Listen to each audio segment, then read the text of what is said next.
Olá, eu sou a Caroline Benar, ginecologista em Itapema, e hoje eu vim aqui falar sobre um assunto muito discutido no consultório. É sobre a diferença entre os DIUs hormonais e não hormonais. Eu vou falar sobre vantagens, desvantagens e quem pode e não pode usar.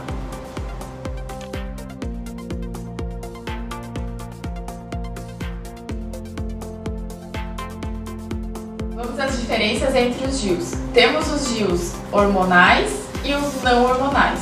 Os hormonais, eles são chamados no mercado como Mirena ou Quilena. E temos os não hormonais, que seriam o DIU de cobre e o DIU de prata, que quando se diz de prata, também tem um pouquinho de cobre em seu material. Na hora da escolha entre colocar um DIU não hormonal e hormonal, a primeira pergunta que você tem que se fazer é: quero ou não continuar menstruando?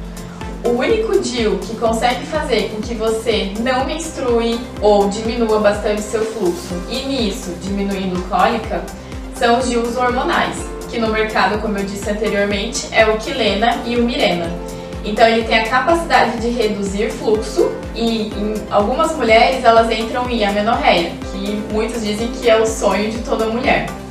Já outras mulheres, elas procuram continuar fisiologicamente natural, respeitando o seu corpo e optando pelo DIU não hormonal. O que você tem que pensar? Eu quero só contracepção ou eu quero, além da contracepção, diminuir fluxo e diminuir cólica? E quando eu falo dos DIUs não hormonais, então eu tenho o de cobre e o de prata. Tá, mas qual que é o melhor, o cobre ou o prata? Quando eu falo de cobre e de prata, o cobre é o DIU o mais antigo, o mais conhecido. O de cobre ele é conhecido por aumentar a reação inflamatória dentro do útero. Se ele aumenta a reação inflamatória, vai fazer com que às vezes algumas pacientes apresentem mais fluxo e um pouquinho mais de cólica.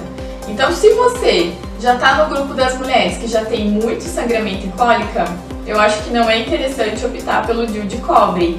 É então que eu sugiro o DIU de prata. E a grande dúvida é: qual DIU eu devo usar? Se é hormonal, não hormonal? Primeira pergunta é: qual que é o seu objetivo? Se for contracepção, os dois são eficazes. Eu até costumo dizer que o DIU em relação à eficácia comparado à pílula contraceptiva, o DIU ele é mais eficaz do que a pílula, tanto hormonal como não hormonal. E existem alguns critérios que devem ser avaliados antes da colocação do DIU. Quantidade de fluxo, se a paciente tem cólica ou não, se ela deseja continuar menstruando ou não. O único DIU que faz com que você não menstrue mais ou que reduza fluxo é o DIU hormonal. Caso você queira ficar fisiologicamente e de forma natural, você deve colocar o DIU de cobre ou de... Uma grande dúvida no consultório é se mulheres que ainda não tiveram filhos se podem colocar o DIU. Podem sim, tanto o DIU não hormonal como hormonal. Quando eu falo do DIU hormonal, a vantagem para muitas mulheres seria o de não mais menstruar ou da redução do fluxo. Falando um pouquinho mais sobre as vantagens entre colocar um DIU, primeiramente é porque muitas mulheres não se adaptam a tomar pílula todos os dias. Muitas apresentam enjoo, muitas também são esquecidas, então o DIU é um ótimo método para as mulheres esquecidas. Então esse é o DIU. Eu tenho então o DIU hormonal, que dentro da cavidade uterina o seu mecanismo é fazer com que haja atrofia da camada endometrial. Quando a gente fala em atrofia, isso vai fazer com que as pacientes então tenham pouco fluxo e muitas não apresentem mais menstruação. Eu sempre falo em consultório que o meu papel é de orientar, é de tirar todas as dúvidas, explicar as diferenças entre os DIUs, mas quem realmente vai escolher qual DIU colocar é a mulher. Então, primeiramente você tem que se fazer uma pergunta: o que eu quero para mim? Eu quero uma vida natural, onde eu vou continuar menstruando e tendo cólica e até TPM. Lembrando de que TPM tem solução e isso é assunto para o próximo vídeo. Ou não, eu não quero mais menstruar, eu não quero mais ter cólica, eu preciso reduzir o meu fluxo menstrual. Então você vai optar pelo DIU hormonal. E eu quero dizer que o DIU, ele é foi um método que eu escolhi como contracepção. E hoje em dia eu uso o DIU de prata. Aqui eu tenho o demonstrativo do DIU Mirena. O que difere para os outros é que os outros não têm esse dispositivo aqui. Então, para a gente colocar o DIU, é necessário que a paciente tenha um preventivo em dia, o Papa Nicolau, o ultrassom transvaginal e um beta-HCG, para garantir que a paciente não esteja grávida no momento.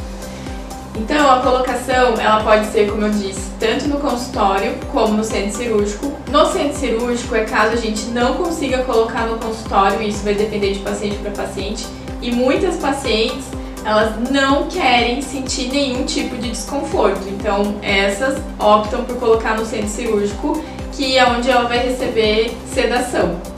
No consultório, eu sempre falo para as pacientes o que elas têm que estar preparadas para sentir um pouquinho de cólica. Não vai ser nada, você não vai. Tem muitas que dizem que não sentem nada, mas a maioria sentem um pouquinho de desconforto. E esse desconforto é cólica, nada que uma mulher já não tenha sentido durante toda a sua vida. Então a paciente ela vai ficar em posição ginecológica, como se fosse para coletar um preventivo. A gente introduz o DIU pelo canal vaginal e vai até o útero. O DIU ele se abre, todo o caninho sai e fica um fiozinho. E aí uma dúvida que surge muito é se esse fiozinho ele vai ficar aparente. Esses dias uma paciente me perguntou se isso daqui ia ficar aparecendo na calcinha. Não, gente, não vai, porque o fio do DIU ele ainda vai estar dentro do canal vaginal, então não é nada visível para a parte externa da vulva. E por que precisa desse fio? Ah, doutora, isso daqui vai machucar o meu marido? Não, gente, esse material não machuca, ele é bem maleável. O fio ele é necessário ficar um pouquinho para fora, por quê? A partir do momento que você resolver não mais usar o DIU, você vem em consulta e a gente faz a retirada puxando a cordinha. Olha que prático e fácil. Ah, e eu não posso deixar de falar para vocês da aplicabilidade do DIU hormonal para casos de endometriose, pacientes que apresentam muito fluxo, a conhecida hemorragia ou sangramento uterino anormal, e para pacientes também que têm enxaqueca. Muitas vezes ele também é empregado. Foi um prazer falar com vocês, espero ter ajudado e se ainda tiver alguma dúvida, pode deixar aqui nos comentários. Um beijo!